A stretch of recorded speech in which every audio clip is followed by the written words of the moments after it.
Good afternoon, everyone. Welcome to this lecture on liberal internationalism, on war and peace. Next to realism, or the realist account of world politics, liberal internationalism is also considered to be one of the most dominant theoretical schools in world politics, informing major foreign policy practices.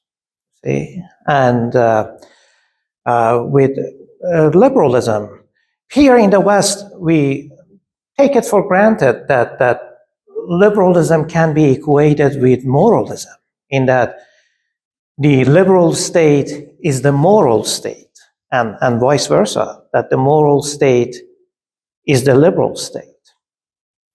And the ideal type is always the liberal democratic state.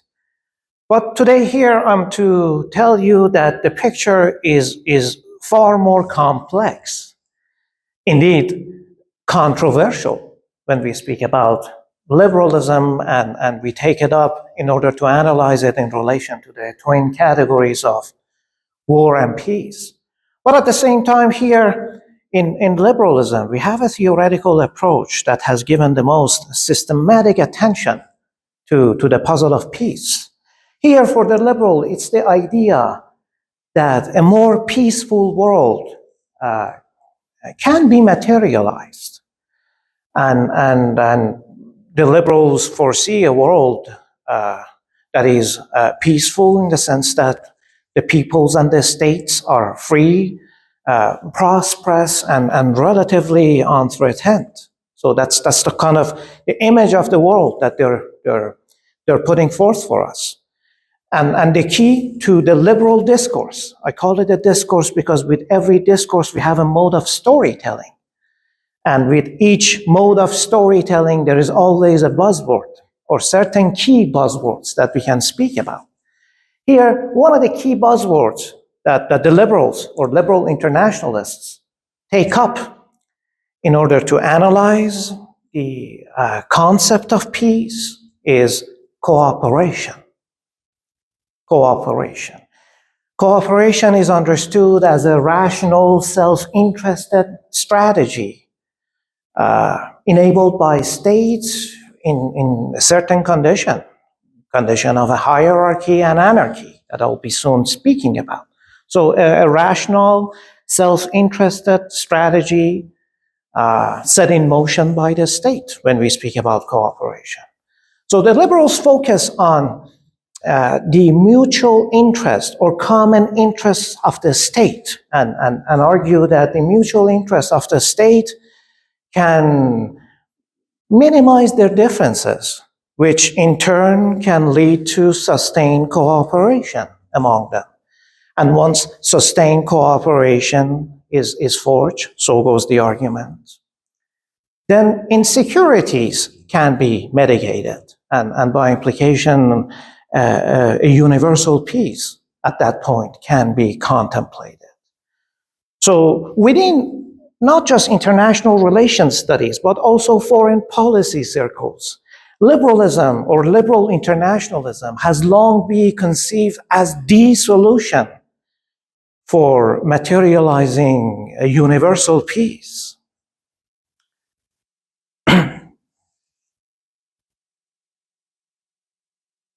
Liberalism is also referenced as an example of a system maintenance theory. System maintenance theory.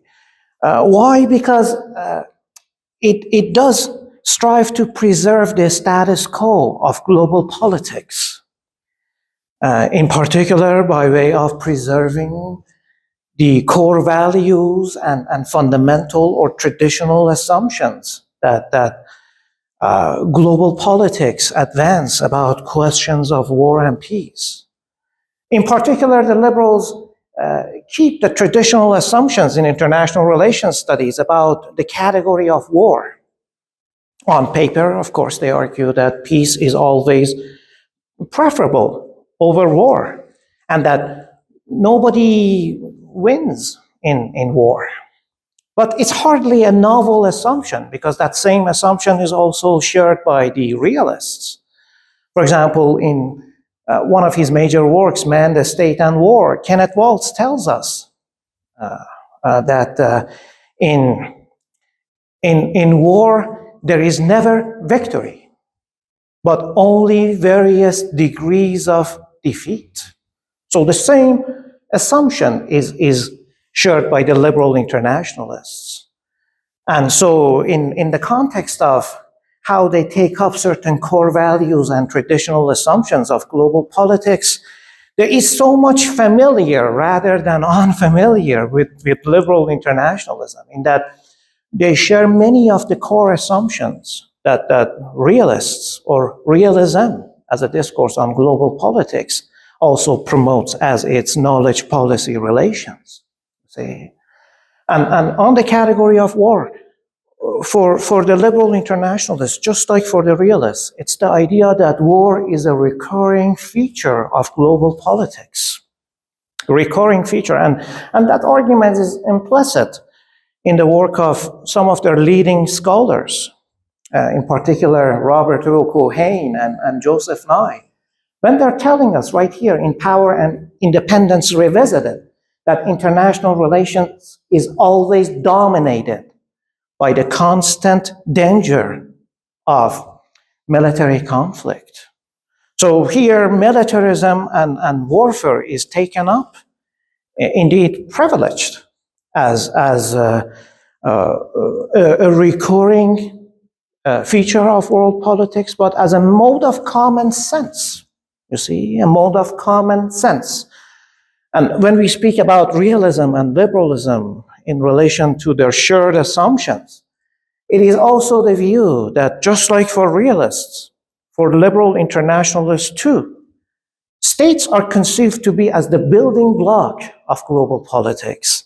So a state-centric common sense, or a state-centric ontology, meaning a mode of common sense, is promoted here, in that, just like realists, they're arguing that the view of the world to which we have fallen is dominated by the notion of statehood.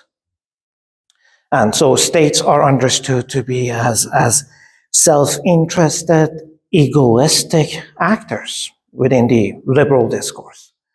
And on the puzzle of sovereignty, or on the principle or question of sovereignty or state sovereignty, liberal internationalists also share much with the realists. Oh, and here is another key buzzword that the liberal internationalists take up and promote next to cooperation, that is interdependence. On the question of sovereignty, that's how we might be able to understand them. For the liberal internationalists, it is the idea that political and economic interdependence / cooperation between and among states has grown. And they argue that this is a matter of policy. But if political / economic interdependence and cooperation is a matter of state policy, then it can hardly be said to put a constraint on state sovereignty. Rather, it would be its mere expression. Hence, the leading theorists of liberal internationalism, Robert O. Cohen, Joseph Nye, Lisa Martin, Michael Doyle, they take up the classical understanding of state sovereignty shared by the realists, the Hobbesian connotation of it, that a polity either is or is not sovereign, that kind of an absolutist understanding of sovereignty, that the attributes of the sovereign states can be readily discernible and objectively quantified. It is territorially bound, politically independent, and function separately from one another.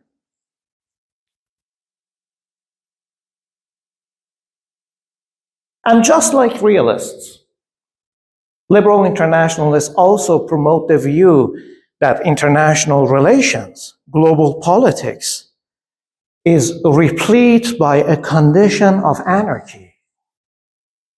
where in the absence of a higher authority is the key, in the absence of a global orderer or a global sovereign, a jungle-like international environment prevails. And so for them too, for the liberal internationalists, anarchy is a fundamental fact of international politics. It is just that they argue that the effect of anarchy can somewhat be minimized or reduced by way of developing international norms and international law, the spread of multi-level governance, and the creation of international institutions that would in turn create a relative degree of trust among states, and so forth. So goes the argument. And because anarchy is the rule in global politics, they also forge the argument that hierarchy exists in global politics. Think about hierarchy as both a feature and condition of the international system, and by implication, the global order, wherein the relationship among states is forged in the context of a ranking, if you wish, a ranking. And that ranking has to do with the state's status in global politics. And the state's status in global politics has everything to do with the distribution of power. Distribution of power. And so based on this, a rules-based system, as it is called, or a rules-based order is taken up and authenticated, where force is then glamorized as an instrument of state policy. It's not just that force is glamorized as an instrument of state policy.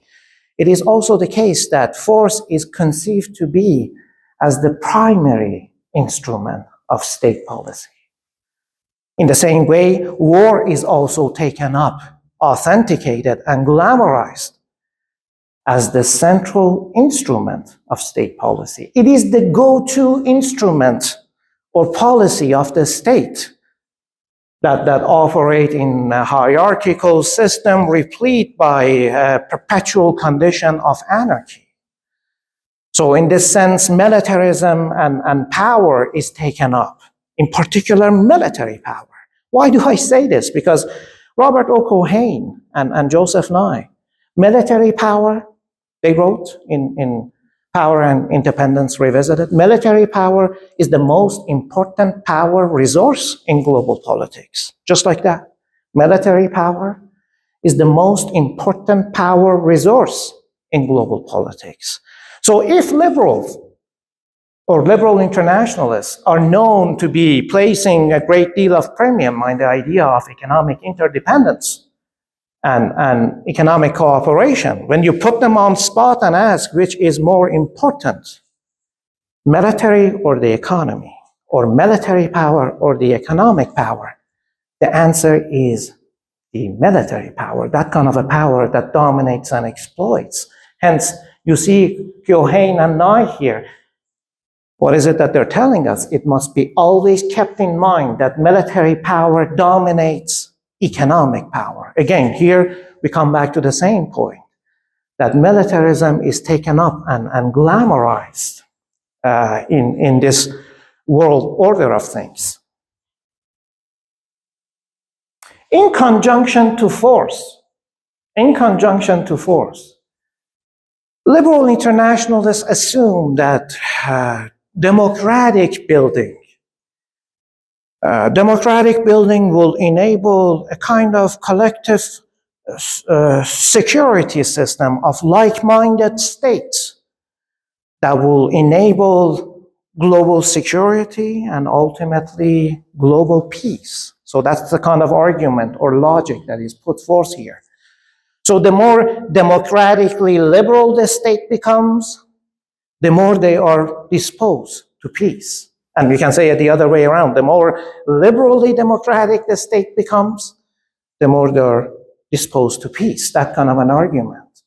And so liberalism or liberal internationalists in the context of foreign policy, have always promoted a view centered on making the world both liberal and democratic, just like that. So an understanding of peace must be understood within that lens of making the world more peaceful by way of making it more democratic and liberal. And the idea goes back to the European Enlightenment era, the European Enlightenment period, in particular the work of Immanuel Kant. Such is his influence that Tim Donne singles him out as being responsible for planting the seeds of the core liberal ideas in international relations. And I just quoted him as responsible for planting the seeds of the core of liberal ideas in international system. So when the question of global peace is concerned, Kant is understood to be the foremost representative of the liberal order. In particular, we can speak about one of his major works, Perpetual Peace, a Philosophical Sketch, which was published in 1795. Therein, Kant speaks about the pacific nature of liberal states as the key to bringing about a lasting universal peace, or what he called perpetual/sustainable peace.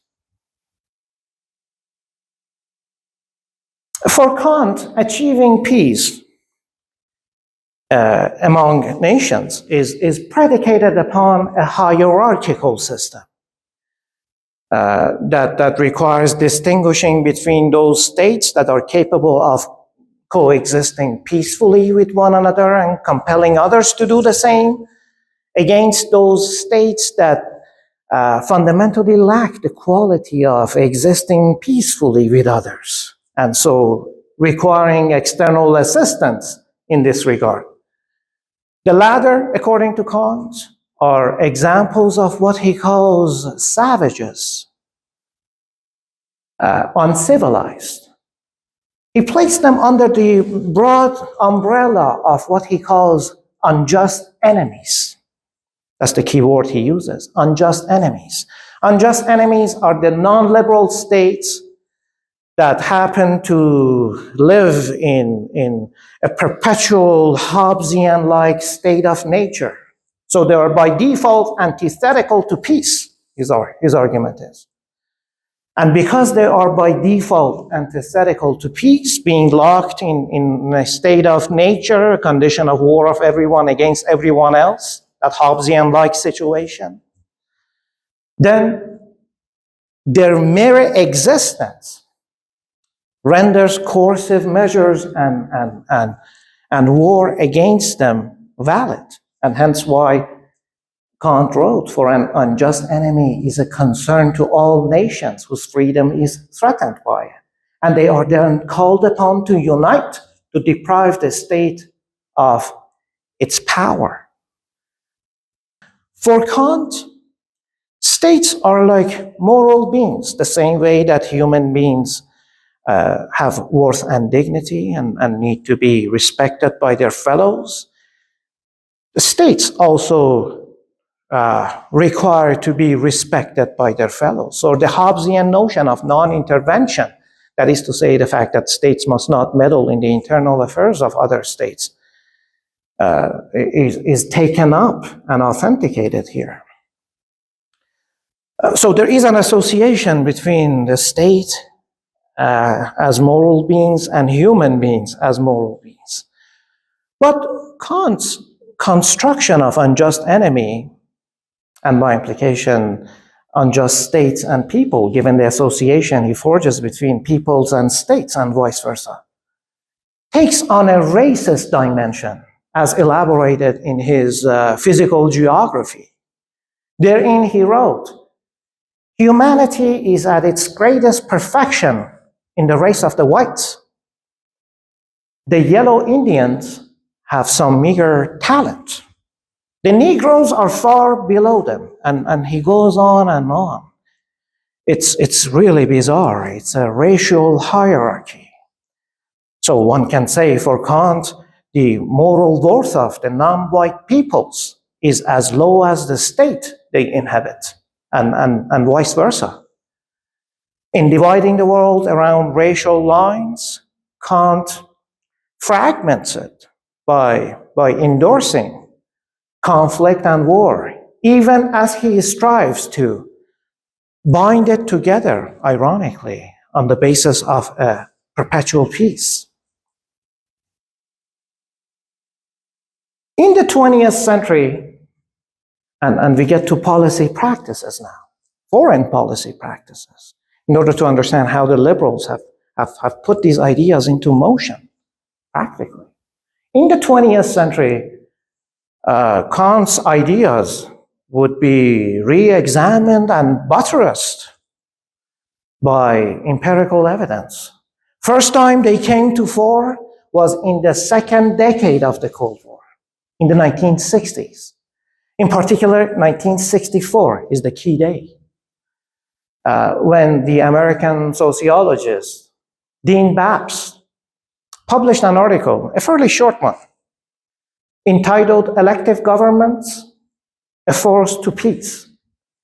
Baps' argument was predicated upon the premise that it's not so much the national characters of the states that matter, but the form of government they have, that is to say, how liberal or democratic they are. But Kant's ideas would be wholly resurrected, that is to say, dealt with in the most systematic fashion in 1980s. Michael Doyle, a great admirer, he would publish in 1983 one of his seminal works, Kant, Liberal Legacies and Foreign Affairs, Part 1, wherein he took up Kant's notion of peace. In particular, Doyle spoke about the liberal states and their peaceful nature, in particular the pacific underpinning of liberal states, and pit them against the non-liberal states and their potential for warfare, that kind of an argument. And so two of Kant's key assumptions provide the basis for Doyle's reasoning. First one was the restraint among liberal states, that one. The second one, the international imprudence in relation to the non-liberal states. On the basis of these assumptions, Doyle would end up crafting the core assumptions responsible for creating the discourse on democratic peace, of this thing that we call democratic peace theory. Democratic peace theory would become so influential in forming foreign policies of Western states that by 1994, the prominent journal International Security would dedicate a special issue to democratic peace, labeling it as the conventional wisdom for contemplating global peace. Democratic peace, predicated upon the empirical fact. I call it empirical fact because it is true. It is predicated upon the empirical fact that liberal democracies, in this case the liberal democracies of the West, of course, rarely engage each other in warfare or even threaten to do so. The problem, however, has to do with the fact that this empirical reasoning enables two rather key pernicious policy practices. One is that coercive democratization, forceful democratization, becomes a distinct path along which the non-liberal states must tread in order to become liberal and peaceful for their own benefit. You see, at the same time and relatedly, a military-inspired democratization is looked upon as the catalyst for a kind of humanitarian project put in motion in order to liberalize the non-liberal aliens. The democratic peace project can be critiqued on several grounds. Here, it gives rise to a kind of contradiction. That's where I want to start. A contradiction because here you have some peaceful liberal states that are simultaneously warmongers. In fact, Michael Doyle wrote about this himself in a follow-up work from Kant, Liberal Legacies and Foreign Affairs. He would publish another work in 1986, some 3 years later, called Liberalism and World Politics. Therein, what he's telling us is that the liberal state is indeed peaceful, yet they're prone to make war, he wrote, just like that. So that's where the contradiction is, that you're both peaceful and warmongers. And that's because the liberal peace, as advanced by democratic peace theory, is a separate peace. It's a minimal peace. It's a lesser peace. It's not a great peace. It's not a world-embracing peace. You see? It is confined and narrow. It is a liberal peace, jarringly out of step with the realities of the new millennium, and on several grounds. And one is that the democratic peace project ends up seeking out and employing means that are coercive, conflictual, and militaristic in order to promote and construct security and peace elsewhere in the globe. It's based on a racial mode of thinking that highlights all that is wrong with contemporary measures and prescriptions for a global peace project. Because it forcefully promotes the view, based on this racial thinking, that some lives matter less than others. A deep-seated normative problematique also arises from democratic peace, in that it becomes acceptable to kill some in order to create peace and ultimately security elsewhere in the globe, you see? And so it is, we can say, this global project that has enabled Western military adventure around the globe.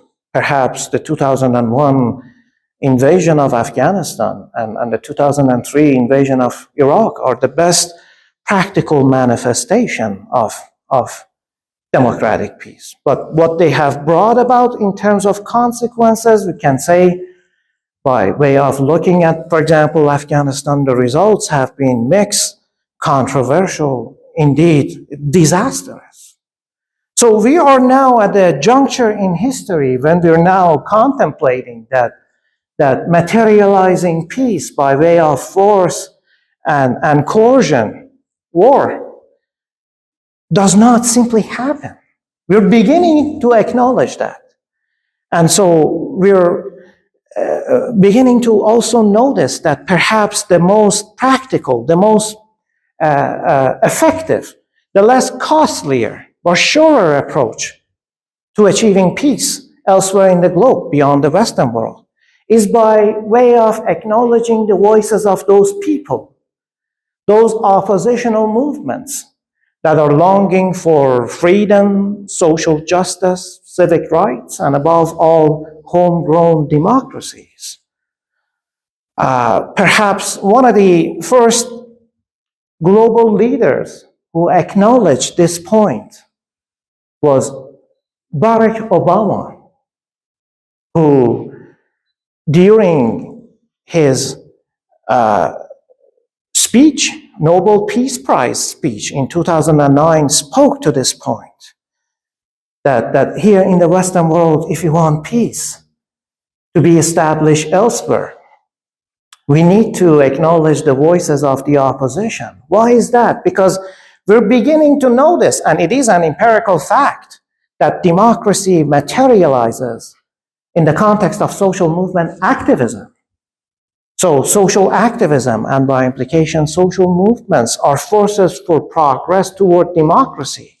So when they do emerge, We need to acknowledge and support it. Hence, during that speech, it's entitled A Just and Lasting Peace. Obama spoke about this point. What did he say? America will always be a voice for those aspirations that are universal. Will bear witness to the bravery of the hundreds of thousands who have marched silently through the streets of Iran. It is telling, he continued, that the leaders of these governments fear the aspirations of their own people more than the power of any other nation. And he concluded, it is the responsibility of all free people and free nations to make clear that these movements of hope and history, they have us on their side. So acknowledging and supporting the voices of oppositions elsewhere in the globe, he's telling us, is key to bringing about a lasting peace. Those in particular who are longing for social justice, freedom, civic rights, and above all, homegrown democracies. He's also referencing the streets of Iran. In 2009, the Islamic Republic of Iran was rocked by a mass social movement called the Green Movement. It began in June 2009, some 6 months prior to this speech, where millions of Iranians pour onto streets to contest the results of what they perceive to be election frauds, deep election irregularities, which culminated in the re-election of Mahmoud Ahmadinejad, the conservative heavyweight, to second term. So in June 2009, only in Tehran, some 3 million people poured onto the street, creating a revolutionary situation that threatened to topple the regime of the Ayatollah. But what I want to suggest is that such stance that is about acknowledging and supporting the voices of the opposition happens to be mere verbalism. And by that, I mean a discourse that merely begins and ends with words. There is no substance behind it. There is no action that supports it.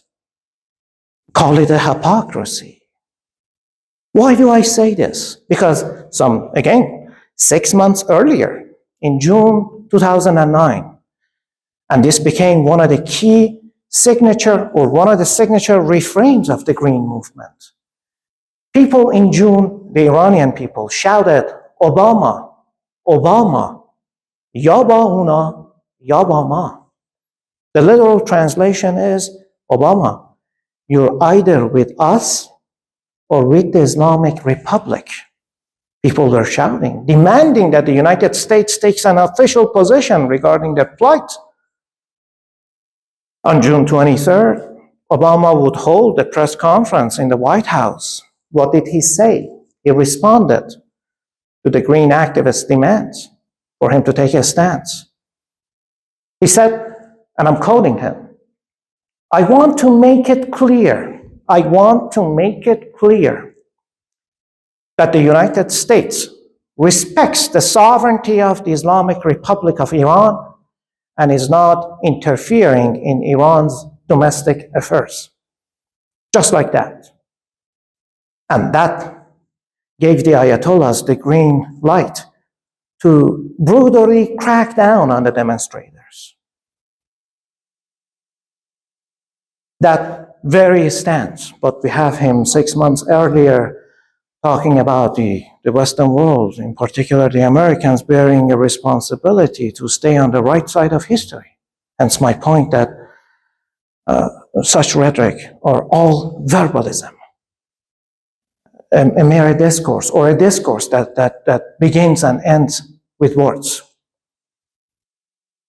The time must come when those who preach the false god of liberalism must be brought to account for their political, intellectual, and moral stewardship.